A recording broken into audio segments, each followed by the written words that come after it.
Everybody, Tim Hughes here. I'm here with Ian Schenkel, and we're going to be talking about cyber security, and cyber attacks, and the need for business to simulate cyber attacks on a business. Before we get into it, Ian, tell people where they can get hold of you. Yeah, thanks, Tim, and thanks very much for inviting me. I'm excited to talk about pen testing. It's an exciting subject, trust me. But yeah, you've been in cyber security for a long time, haven't you? 25 years. And 25 years. Yeah, wow. Believe it or not, the internet was invented 25 years ago, or more than 25 years ago. But yeah, cybersecurity is kind of, been in my blood for a long time. But just back to where everyone can get a hold of us. So LinkedIn, look up Ian Schenkel. There's actually two of us in the world. One runs a cybersecurity company. The other one runs a food preparation business in California. So there you go. Right. Do you know each other, or have you said no? We don't actually. I haven't reached out. I thought that'd be a bit weird. But cybersecurity is it that's just virus checking software, isn't it? Well, yeah, that's what everyone says. I remember that, that was a conversation I used to have. We go to dinner parties, and nowadays at least there's a lot more press about it and things like that. But yeah, it used to be like, oh, I've got antivirus, I'm covered. Oh, yeah, you couldn't be further from the truth if you tried. There's, just to give you an idea, a Windows machines has over 65,000 ports in it, which is 65,000 doors and windows. And so, antivirus does a great job, don't get me wrong. It's a great fundamental starting point, but it really is only addressing a minuscule amount of what cybersecurity actually turns out to be, particularly when you get into networks, which every company has, and everyone has networks now because we have cloud applications. That makes you a network, basically. So, and I think the whole IT computer thing has suddenly got more complex, isn't it? Because it used to be that what we would have as a data center, and we had computers that connected to that data center. And now we've got mobile devices. We've got mobile devices that don't belong to us. We've got laptops and Macs and things that don't belong to us. All trying to get into what was a data center is now out on the cloud somewhere. Yeah, 100%. So, one of the early sort of cybersecurity startups I was involved with, that was virtually the first one that I ran myself in Europe, Middle East, and Africa, was endpoint security. Now, that was back in 2003.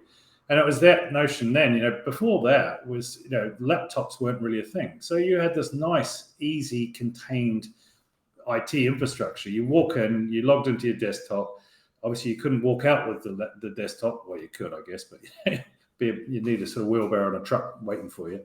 But you had this nice contained perimeter. So, basically, and at that time in the early 2000s, we started talking about deperimeterization. So laptops, for example, were just starting to be popular. They were affordable for organizations to be replacing desktops. And so all of a sudden, you've got this perimeter, this concept of a perimeter doesn't exist anymore because you can't contain the devices inside that perimeter. Then we've got Wi-Fi. Then we've got, BYOD, bring your own device. Bring your own device, yeah. Which is, iPhones, iPads. All of a sudden, that lovely little perimeter that you used to have with a number of machines, hooked in via Ethernet cables, has all of a sudden got to be a bit messy now. And now, we've got cloud applications, we've got data centers, like you say. There's more and more infrastructure that people are using day to day, which gives you a bigger attack surface. And that's realistically what cybersecurity is protecting your attack surface to ensure that there's enough layers of security to keep the bad guys away. And the bad guys are after all sorts of things. Credentials being one of the primary motives. Credentials lead to money. Money is what they're ultimately after on everything. Now, there's some exceptions to that people want industrial secrets and things like that, but generally it boils down to money, which ransomware is one of the most famous, bits of money extraction that people come up with. Malware that, literally locks your computer down unless you pay me a lot of money. So, we have to make sure that the cybersecurity, portfolio, the cybersecurity posture, as we call it, is as minimal as possible. You've got the smallest blip on the radar that you can possibly show, even though you might be a huge attack surface. You show this very small blip on the radar, which is the best analogy to use.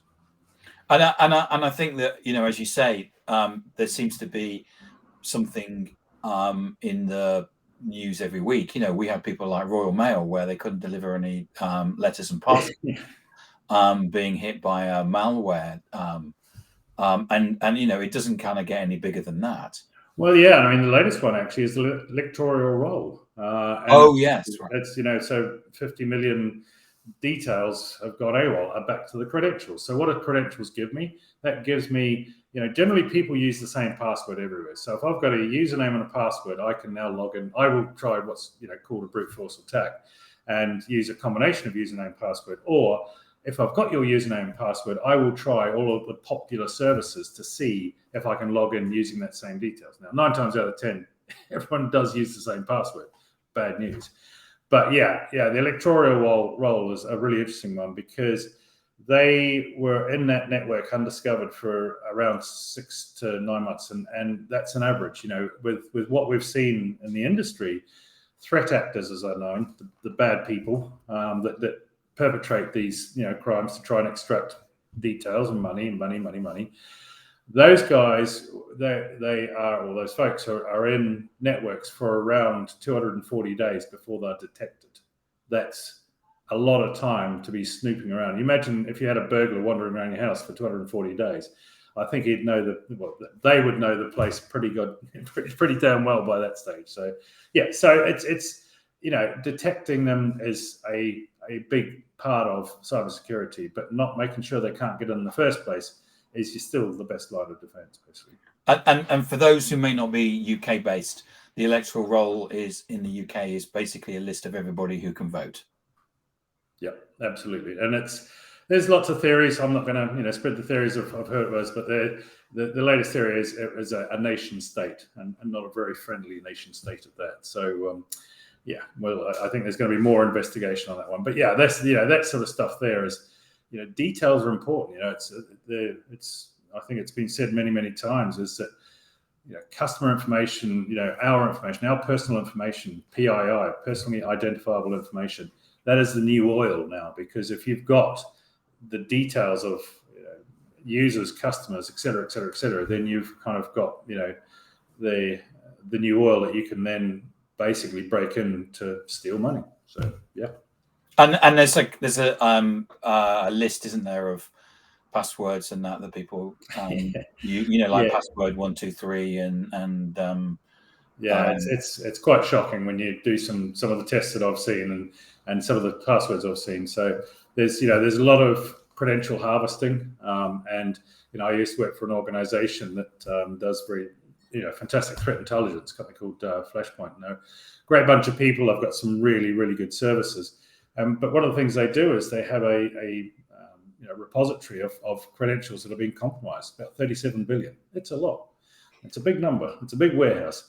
And, some of that stuff, you can buy credentials off the dark web for about $1.50. I could go on there and say, I want to find out Tim Hughes' details, and I could buy your details for about $1.50. It's kind of scary stuff. But the interesting thing is that the threat actors that perpetrate the stealing of the data, the credentials or whatever it might be, they generally don't use it. They sell it. So they then sell it in these underground marketplaces. They sell it to someone that will do something about it. So it's very interesting. Threat actors are very siloed in what they do. One will steal it, the other will use it, the other will, they even have threat actor school as well. You can sign up for a course, much like social selling. You can sign up for a course to learn how to be a threat actor or a hacker or whatever you want to be. And they have software you can download to help you out to be a hacker and this sort of thing. It's big business. It's we've seen an increase already this year of ransomware demands. It's up about 35% this year so far, and it's a growing business. And so it's how do you keep one step ahead of people that have all the time in the world to try and get over, under, through, in, out, this sort of thing. They're very focused on what they're trying to achieve, basically.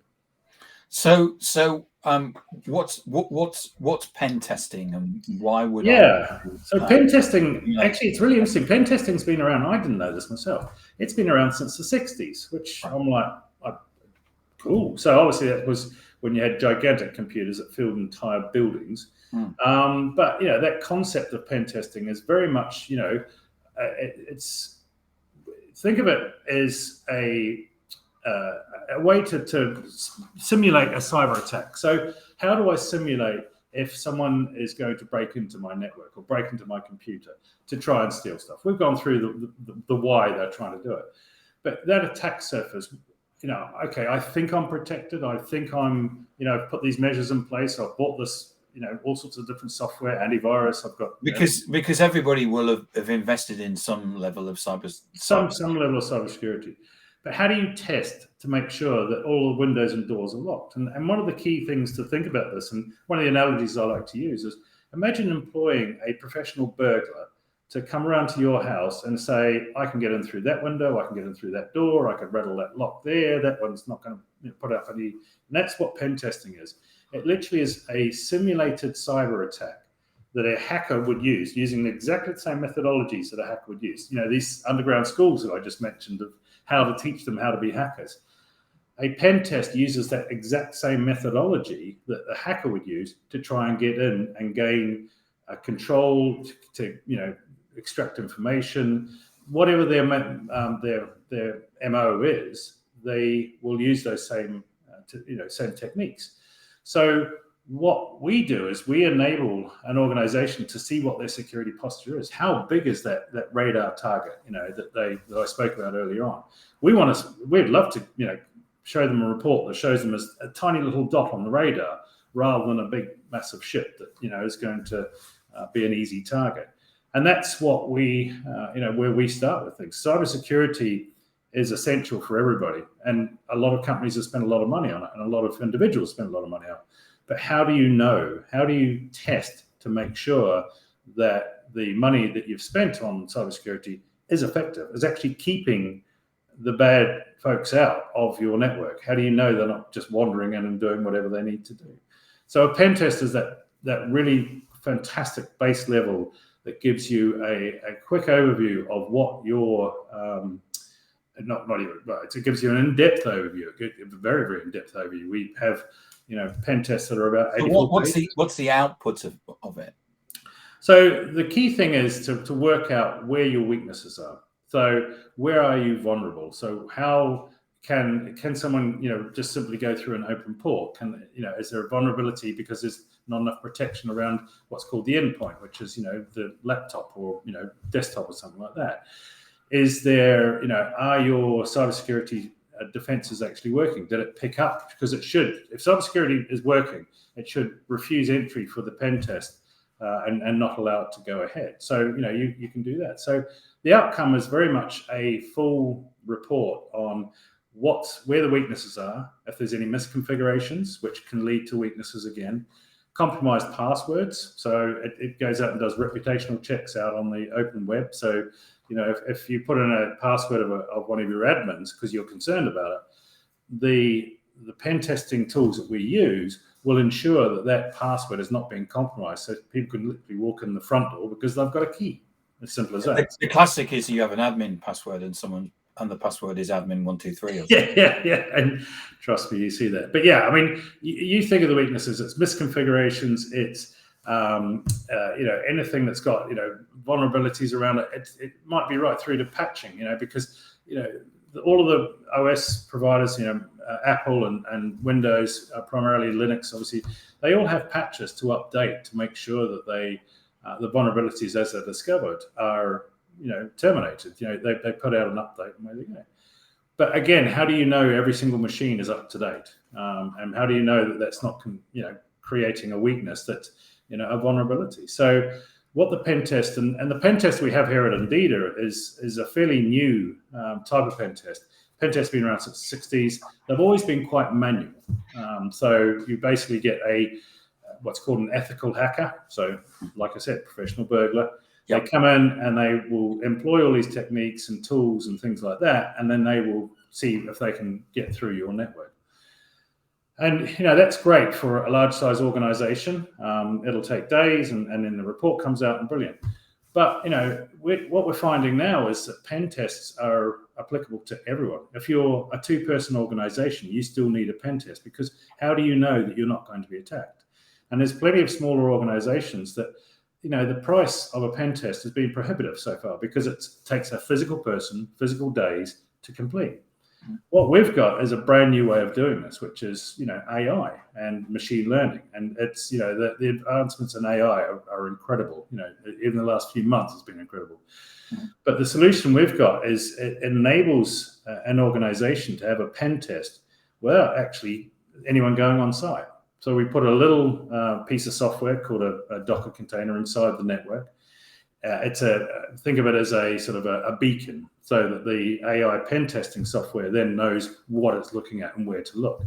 And it then goes in and basically employs all of the techniques that a manual pen tester would use, but that's all fully autonomous, not automatic, it's autonomous. So it actually goes and wanders itself. You don't have to direct it or anything like that. And it employs all of the techniques that a manual pen tester uses, but of course it does it automatically. And with it being AI, it doesn't stop at the very first. If it finds a vulnerability on a particular device, it's like, oh, look, I'll record that and write that down. It keeps going, and it might find 4 or 5 different vulnerabilities on that same device, because it throws a bunch of different techniques at that device. So you get a much more thorough, much more in-depth pen test than you would with a manual pen tester, much quicker and much less invasively as well. There's no big rig to set up or anything like that. It's very quick and very easy. So. And so what you're saying is that this is applicable for small companies as well as big companies. Yeah, so we've built this to a point where we've been talking to a lot of organizations since we took this product on. It's a very exciting product for us. And, a lot of companies that we hadn't really thought of, they're sort of turning around, 3 or 4 people, and they're saying, look, we need to have a pen test. A lot of supply chains now are demanding it. If you're going through ISO accreditation, they demand it, ISO 27001, 9001, that sort of thing. They demand a regular pen test. If you supply if you're part of a supply chain for a large organization, the NHS, for example, they're now making it mandatory for you to have a pen test every single year if you're supplying them, because they might have their house in order and their data hygiene and all that sort of, their cybersecurity posture beautifully done. If they let you in because, you're a supplier and you're obviously nowadays connected by, the internet and cloud and that sort of thing, then how do they know that's not a bad entry point for them? So therefore, they want to know what your security posture is. The same as cyber insurance. We work with a lot of insurers because they want to know what is the base level of this customer that I'm insuring. Do they have the necessary products in place? And that affects the premium every year, because it's a risk assessment. So we're providing them with a very solid, very, basically you can take it to court with you type of thing, of document to say, this is what your cybersecurity posture looks like. And so therefore, we are going to, we think there's more risk involved or less risk involved. So therefore, your premium will be adjusted. And so, so we're working with a lot of insurance companies, a lot of companies that are doing compliance, like I said, ISO compliance, etc. There's a ton of them out there. Cyber Essentials, which is the NCSC, National Cybersecurity Center. A lot of them now, the pen test gives you that lovely base. This is what my posture looks like. From there, it gives you fantastic plans to be able to remediate, to fix, to patch, to, undo the weaknesses and things like that. So it's a great starting point. Ian, thank you so much for coming on and talking about pen testing and the need to simulate cyber attacks on a business. Fascinating subject. Remind people where they can get hold of you. Yeah, so very easy. As you can see across my shoulder, Endida is our company name. So endida.com, nice and easy. Find me on LinkedIn. Like I said, there's only 2 of us, Ian Schenkel, that sort of thing. But we'd love to talk to anybody that needs to have a look at what their security posture looks like. And you're the one on LinkedIn that talks sometimes about sailing. Yeah, I've got a bad sailing habit. It's quite good. Yeah, no, it's love sailing, love racing. Cybersecurity and racing. Yeah, what can Absolutely. They have certain things in common. they certainly do. No, it's been brilliant. So no, thank you very much, Tim. It's been a really interesting chat, and You're welcome, and thank you for coming on and sharing that with us. I think it's a fascinating subject, and I think that the learning for me is that this is applicable for small companies as well as big companies. And that's the thing, is that it's if you're a 2 or 3 person company, you still need pen testing because you're still vulnerable. So. Yeah, Ian, thank you so much for coming on and sharing that with us. Appreciate it. Brilliant. Thanks very much.